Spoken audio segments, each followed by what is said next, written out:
G'day everybody. What I want to know is there a contradiction that would shake your faith? Or could it be that you could investigate a contradiction and then maybe even strengthen it? Well, I want to go through, and you might feel like this is a little bit specific, but we've got here, did Asa remove the high places? Now, just so you know, I am going over 439 contradictions, one every single week. This is a list from atheists. I am a Christian. I am going through this to find out once and for all, are these contradictions or are they not? Now, this is my friend Cosmo, and we're going to investigate it. My name is Craig. Hey everyone, this is Morning it's Star. great to be here. As Craig said, we're diving into another supposed contradiction. And this one's about King Asa.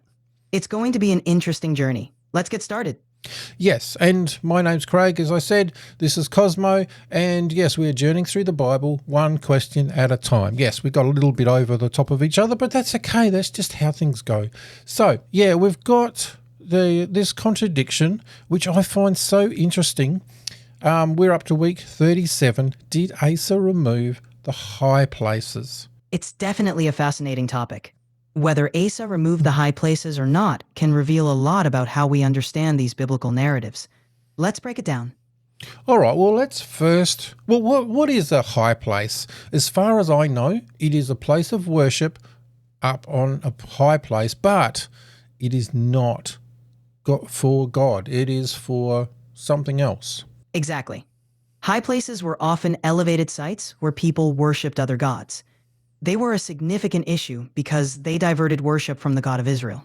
And I guess it even gets more complicated than that, because it doesn't necessarily straight up, if it's a foreign god or whatever, it could even be the Jewish God, Yahweh, our God, the God, but it could be a little bit twisted, or, a lot of foreign god ideas and that sort of thing. Absolutely.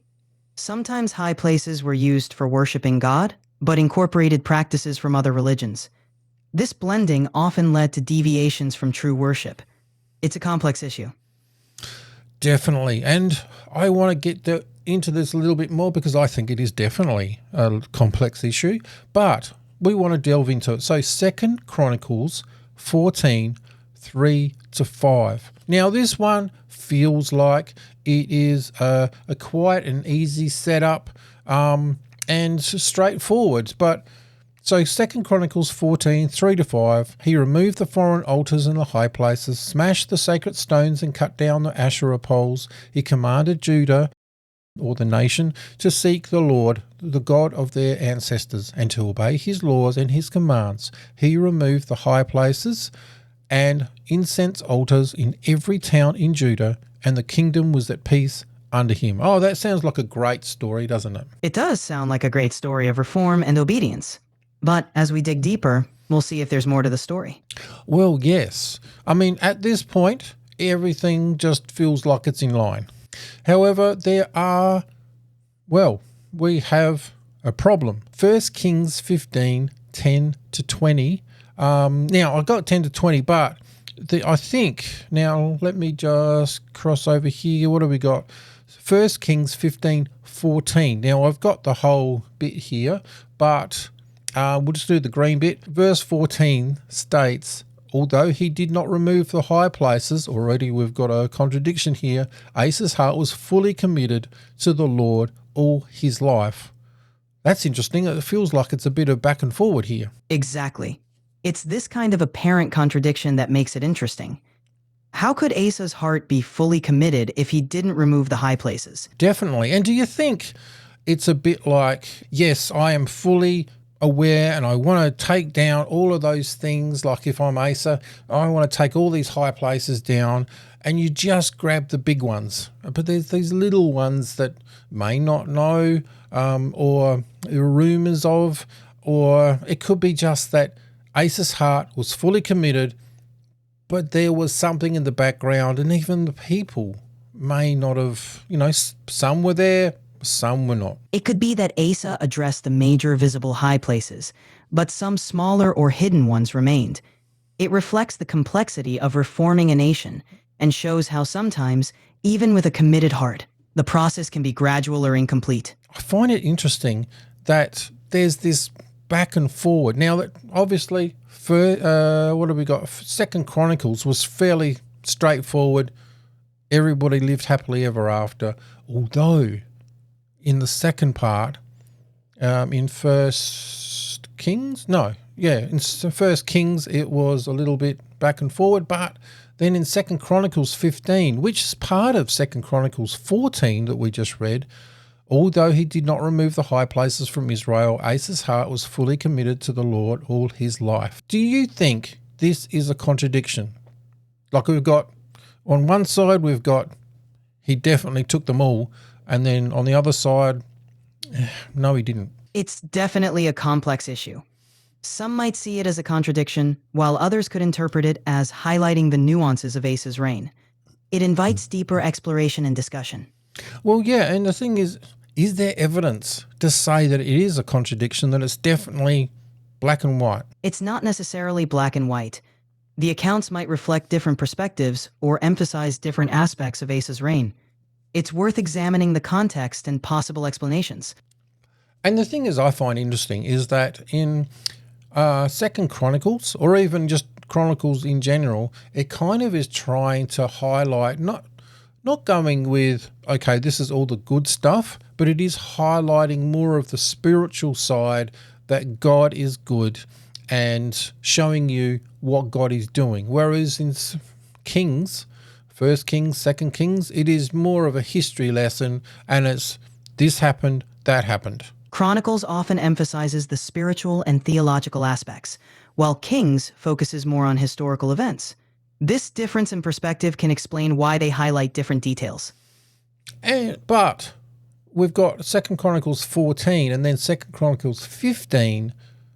15 kind of, well, like we've got here, 15 still is a little bit of both, but it is still saying these things happened. Spiritually, this is where we're at.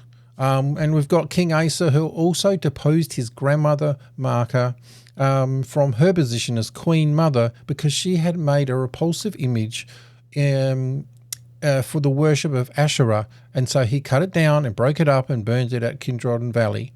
Although he did not remove the high places from Israel. I mean, is that saying... It's saying he did not remove the high places, or is that all the high places? It might mean that Asa didn't remove all the high places. He made significant reforms, like deposing his grandmother and destroying idols, but some high places might have remained. It shows the ongoing struggle in fully reforming the nation.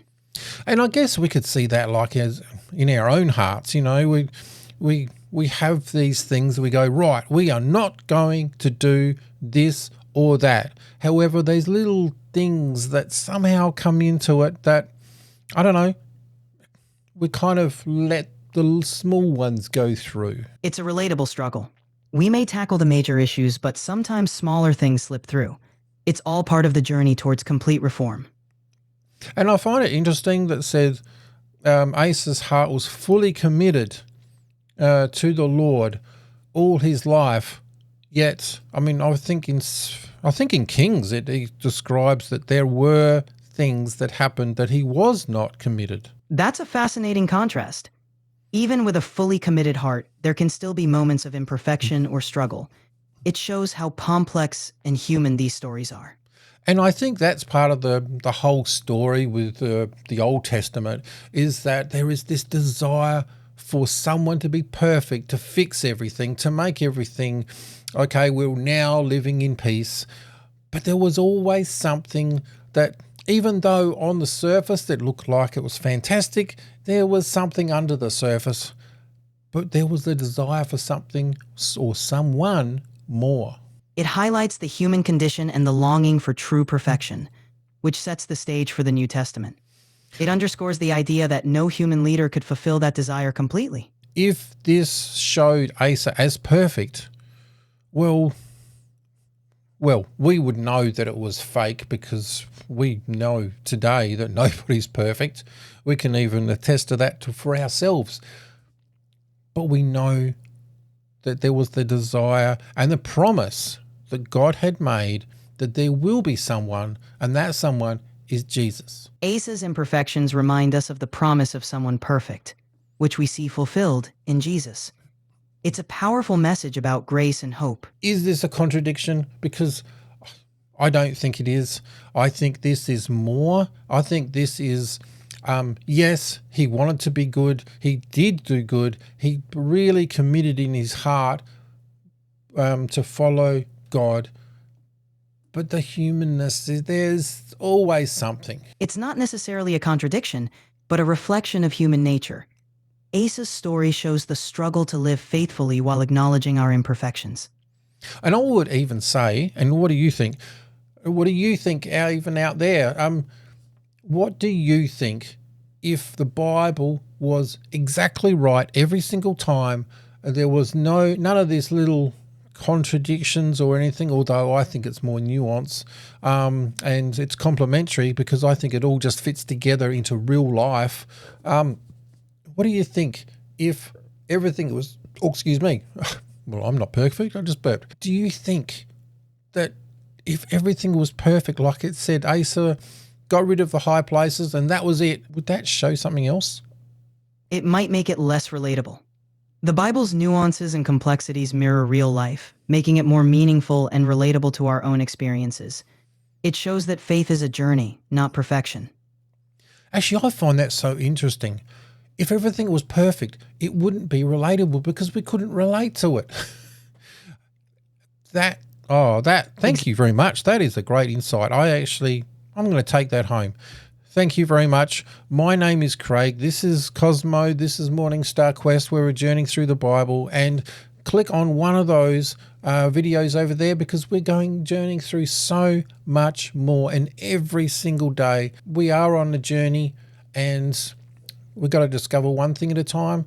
Go do something awesome for God and click on one of those because this is week 37, but we've got 439. I don't know how we're going to do it, but we're going to do it.